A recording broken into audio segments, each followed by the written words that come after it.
Just a quick note that this is the second part of a two-part series. Be sure to check out part 1 for Nintendo's early ports, remakes and remasters. Enjoy the video!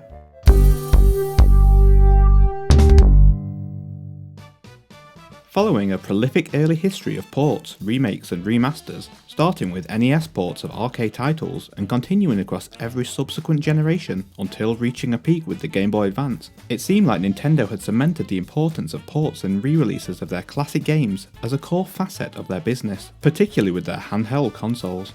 This affinity for handheld ports continued during the DS generation. In fact, the DS's headline launch title was a remake of the N64 classic, Super Mario 64. This game included plenty of new additions, reworking the original to include Yoshi, Luigi and Wario as additional playable characters. Each had interesting and unique abilities, some returning such as Wario's metal power-up, and some entirely new like Mario's balloon floating ability and Yoshi's fire breath. This remaster also boosted the number of stars from 120 to 150, and included a whole host of bonus minigames to enjoy. Sadly, one downside of this port is the change from the original game's analog movement to a more rigid 8-directional movement with a separate run button. This left many fans split between the more fluid controls of the N64 original or the enjoyable added features and stars of the DS remastering.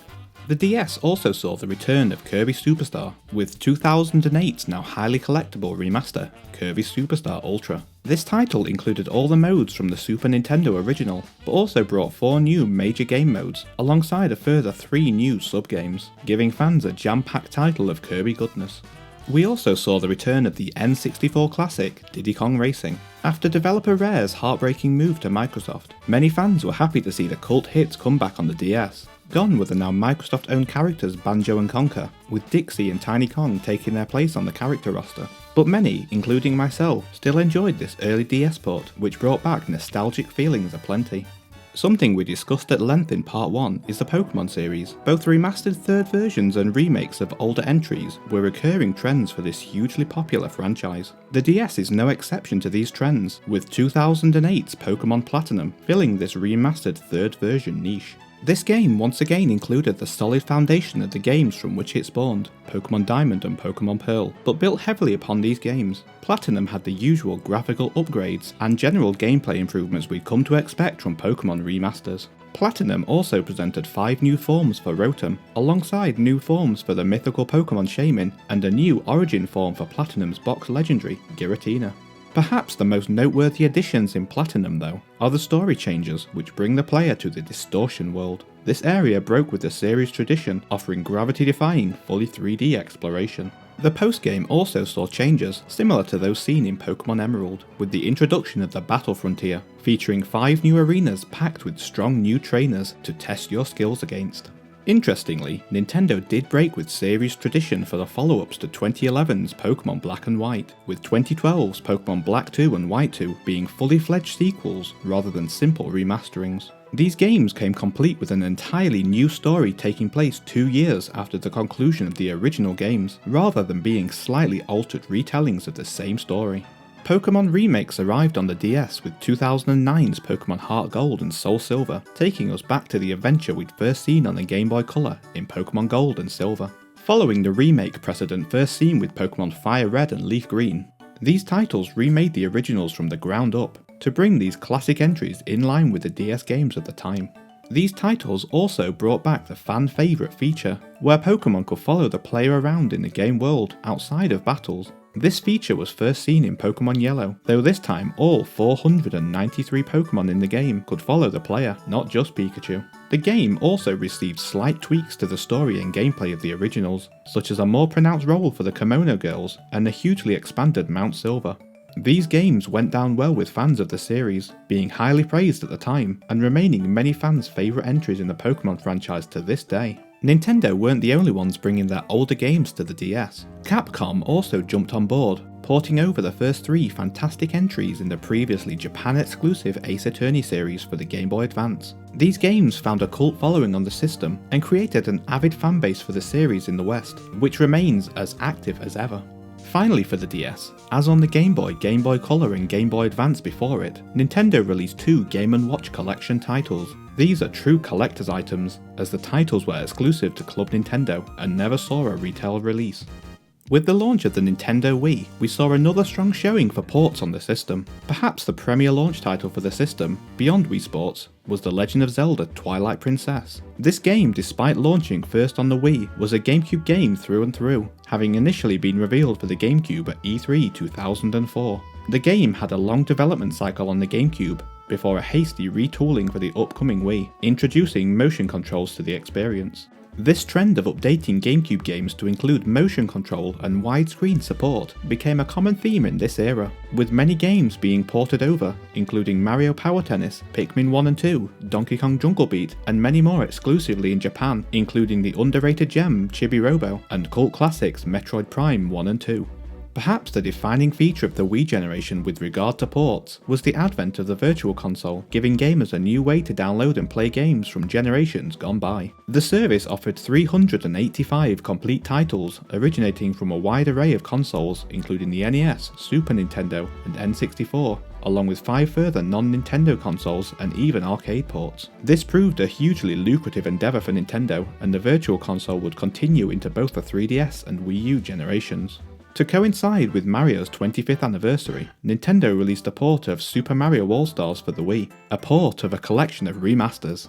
I have to agree with the general consensus of the time that this was quite a lazy game to have given a full retail release. This was a direct port of a Super Nintendo game in the era of the Virtual Console. The title perhaps should have simply been released there, but this still marks an interesting port-of-a-port situation, which is rarely seen even today. The Wii also saw the release of the now incredibly rare and valuable Metroid Prime trilogy. The trilogy bundled together all 3 Metroid Prime titles for the Wii, and added motion controls to the 2 GameCube entries in the style of Metroid Prime 3.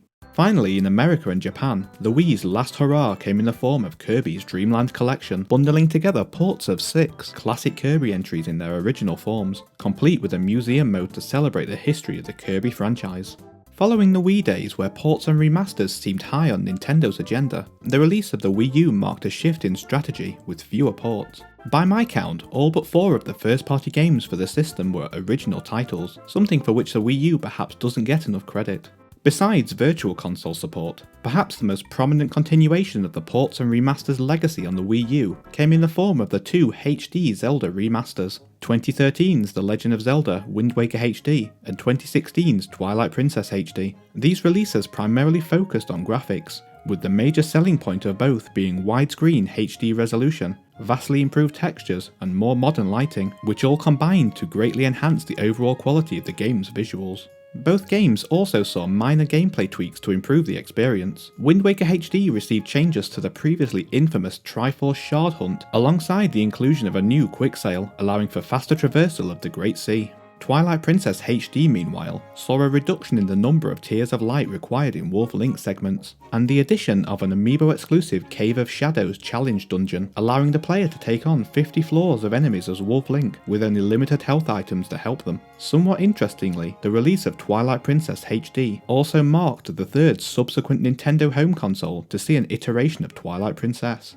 The original Bayonetta was also ported to the Wii U, coming bundled with special edition copies of the new Wii U exclusive Bayonetta 2. Lastly, the Wii U also saw the release of Wii Sports Club, including functionality for Wii Motion Plus, absent from the original. And finally we come to the 3DS, which boasts a wealth of ports, remasters and remakes in its extensive library. Early in the console's life cycle, we saw a remaster of the fan favourite The Legend of Zelda Ocarina of Time, including updated models, textures, and the inclusion of stereoscopic 3D visuals, along with gameplay tweaks to improve the overall experience. This title also included a remastered version of Ocarina of Time Master Quest, which was playable following the completion of the original Ocarina of Time adventure. This release naturally led to an outcry from fans for Nintendo to also remaster the cult classic Majora's Mask, with this outcry yielding Majora's Mask 3D in early 2015 to the elation of fans. Continuing this motif of remastered Nintendo 64 classics, we also saw Star Fox 64 make its way to the system in mid-2011, once again complete with updated visuals and optional motion controls. A handful of Wii games also found new life on the 3DS. 2013's Donkey Kong Country Returns 3D gave 3DS players the chance to enjoy the challenging adventure of Donkey and Diddy Kong with 3D visuals, alongside the inclusion of a host of new unlockable levels. The only downside was a halving of the game's frame rate to 30 FPS.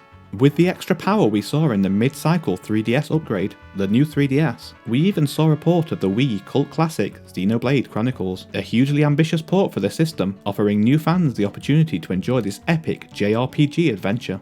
The 3DS also saw a strong lineup of remakes of classic games over the years. As on the Game Boy Advance and DS before it, the 3DS received remakes of previous Pokemon titles, this time in the form of 2014's Pokemon Omega Ruby and Alpha Sapphire. These titles were updated in line with the latest Pokemon entries and included a plethora of new features and new Pokemon to the Hoenn region.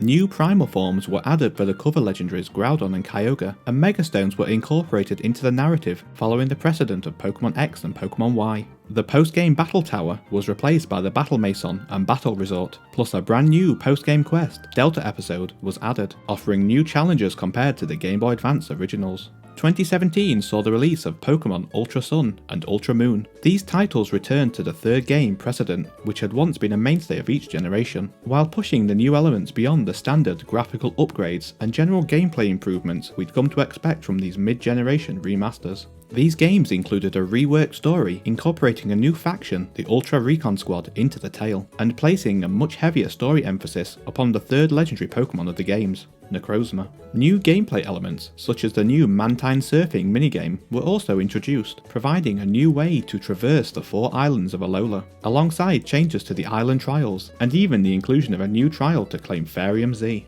We also saw an expanded postgame, with the return of Giovanni and a new Team Rainbow Rocket, serving up nostalgic battles with classic villains from across the series' history. There was also the ability to catch nearly every legendary Pokemon from every generation through the Ultra Warp Ride minigame. Perhaps most surprisingly, these games also marked the first instance of entirely new Pokemon being added mid-generation, with 4 new Ultra Beasts being added to the roster, alongside a handful of new forms of existing Pokemon. In the later years of the Wii U's life cycle, sadly it became ever more apparent that the system was not going to garner the attention Nintendo had hoped for. As a result, we saw an increasing trend for porting Wii U titles to the 3DS, no doubt hoping to capitalise on the larger install base of the handheld system with varying degrees of success. These games included Hyrule Warriors Legends, which added a handful of new characters to the fray, Super Mario Maker 3DS, and Yoshi and Poochie's Woolly World, which added new Poochie-focused stages into the Woolen adventure. Sadly, these are for the most part lesser versions of their Wii U counterparts, but they do demonstrate the importance of ports to Nintendo's business model, utilising their more successful system to reach their targets for their newer titles. 2017 also saw the release of a couple more remakes for the system. Early in the year we saw the release of Fire Emblem Echoes Shadows of Valentia, a remake of 1992's Japan-exclusive Famicom entry, Fire Emblem Gaiden. This remake retained the unique features of this classic entry, carving a unique title distinct from the core Fire Emblem experience. Metroid Samus Returns also launched on the 3DS family of systems in the summer of 2017. A remake of the Game Boy classic Metroid 2 Return of Samus. Fans of the Metroid series were extremely happy to see the return of Samus after a dearth of titles in the series, and the game didn't disappoint, with fantastic classic 2D Metroid gameplay, plus lots of new and interesting features to mix up the adventure. Finally, we also saw the release of Mario & Luigi Superstar Saga plus Bowser's Minions in late 2017. This was a remake of the fan favourite Game Boy Advance original, bringing the visuals in line with other 3DS entries, while also adding a new side mode, focusing on Bowser's Minions' quest to save Bowser. Surprisingly, we are also set for a further remake for the Mario & Luigi series, with the recently announced Bowser's Inside Story plus Bowser Jr.'s Journey set for a 2019 release. Then there's also the recently announced port of the GameCube classic Luigi's Mansion coming later this year, showing Nintendo's support of the 3DS with ports and remasters is not over yet. Looking over this system's library, the 3DS has received remasters and ports from the Game Boy Advance, DS, N64, GameCube, Wii and Wii U, quite a feat for a system often criticised for being underpowered.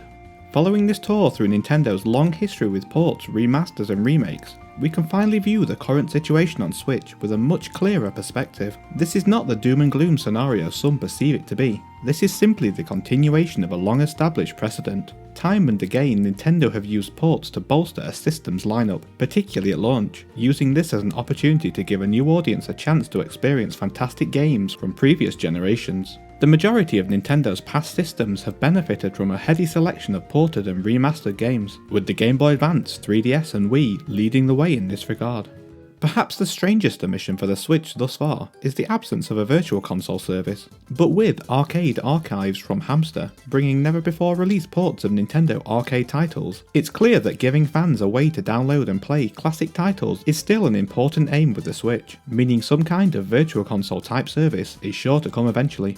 As a Wii U owner, I can fully understand the frustration of the core Nintendo fanbase around the issue of Wii U ports. But ultimately, as a company, Nintendo strive to provide their fans, both old and new, a way to play fantastic games, while providing a compelling library of games to entice people to purchase their new system. Nintendo are still very much working towards building the Switch library to encompass a wide array of unique and new games. Thankfully, if history has taught us one thing, it's that a wealth of ports has never detracted from Nintendo's primary focus on new and exciting games. Ports and remasters have always served as supplementary titles in the console's library, helping to support the lineup of new titles across multiple generations. And with that, we come to the end of our flying tour through Nintendo's history with ports, remasters and remakes across the generations. As remarkable as this tour has been, this has only been an abridged history. Nintendo has been so prolific in releasing ports, remakes and remasters over the years that there are plenty that we didn't even discuss here. Be sure to check out the links in the description if you really want to dig into this fascinating topic. Thank you so much for watching. If you enjoyed this video, be sure to like it and subscribe to be the first to see new videos every Friday. Follow me on Twitter at Blobtendo for updates on all things Blobtendo, and share in the comments your favourite ports and remasters across Nintendo's history.